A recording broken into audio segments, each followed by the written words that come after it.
الخدمة العسكرية هي أهم فترة في حياة أي شاب مصري بعد التخرج. لو حبينا نعرفها بشكل أوضح فهي التجربة اللي بتعيد تشكيل الشخصية، والمكان اللي بيتقابل فيه ابن الصعيد مع ابن بحري، وخريج الجامعة مع اللي مدخلش مدارس. عشان كده السينما المصرية ما تعاملتش مع فيلم الجيش باعتباره نوع سينمائي عادي، ده كان المراية لروح الشعب في كل مرحلة. في الخمسينات كان وسيلة للتقريب والبهجة، وفي السبعينات كانت رد اعتبار ووسيلة كبرياء. في التسعينات كانت اكتشاف للذات والجدعنة المصرية. في الألفينات بقى رجعت بتقنيات جديدة عشان تفكرنا بالأصل. في الفيديو ده هنفتح 4 ملفات سينمائية رسمت شكل التجنيد والبطولة في أذهان الملايين، من إسماعيل ياسين في الجيش لرصاصة لا تزال في جيبي لعبود على الحدود، وأخيرا الممر. في فترة الخمسينات قدم إسماعيل ياسين سلسلته الخاصة عن الأفلام الحربية، زي إسماعيل ياسين في الجيش ثم الأسطول والبوليس الحربي والطيران. المميز في الأفلام دي إنها مش بس كوميدية، لأ دي لسه عايشة معانا لحد النهاردة.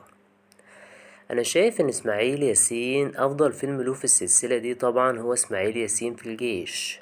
القصة هنا بتتكلم عن إسماعيل اللي بيجيله استدعاء للتجنيد، وأول لما بيدخل الجيش بيواجه بعض التحديات، ودي بنشوفها من خلال شخصية الشاويش عطية اللي دايما بيرزل عليه في الجيش. وبالمناسبة الفيلم ده اتعمل منه جزء تاني مش بطولة إسماعيل ياسين، ده بطولة عبد السلام النابلسي، فيلم حلاق السيدات. في سنة 1974 السينما المصرية أنتجت فيلم رصاصة لا تزال في جيبي للنجم محمود ياسين. الفيلم هنا بيتكلم عن فترة النكسة وما بعدها من حالة الإحباط اللي كانت موجودة عند الشعب المصري، وصولا ليوم الكرامة يوم 6 أكتوبر حرب 1973 لما بيقدر الجيش المصري إنه يهزم العدو. الفيلم بس مركزش على خط الحرب بس، الفيلم قدر إنه يقدم قصة اجتماعية دسمة من خلال البطل محمد اللي بيحتفظ برصاصة في جيبه عشان يقتل عباس اللي اعتدى على بنت عمه.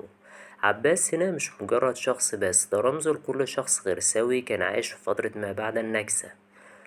مشهد الحرب في نهاية الفيلم كان من أكتر المشاهد اللي اتنفذت بحرفية في السينما. مشهد المعركة وصل لنص ساعة. محمود ياسين قدم أفلام كتيرة على الجيش المصري رصد فيها بطولات الجند المصري، لكن طبعا الرصاصة لا تزال في جيبي كان الأفضل. وفي سنة 1999 بيقدم علاء ولي الدين فيلم عبود على الحدود. الفيلم كان إعادة إحياء لأفلام إسماعيل ياسين القديمة. قصة الفيلم بتحكي لينا عن عبود الشاب الفاشل المستهتر اللي بيقرر أبوه يتجوز ويخلف ولاد عشان يدخله الجيش، ومن هنا حياة عبود بتتقلب 180 درجة. انت بقالك كتير ما ابتسمتيش يا فاطمة. ما تنسيش انك حتة مني.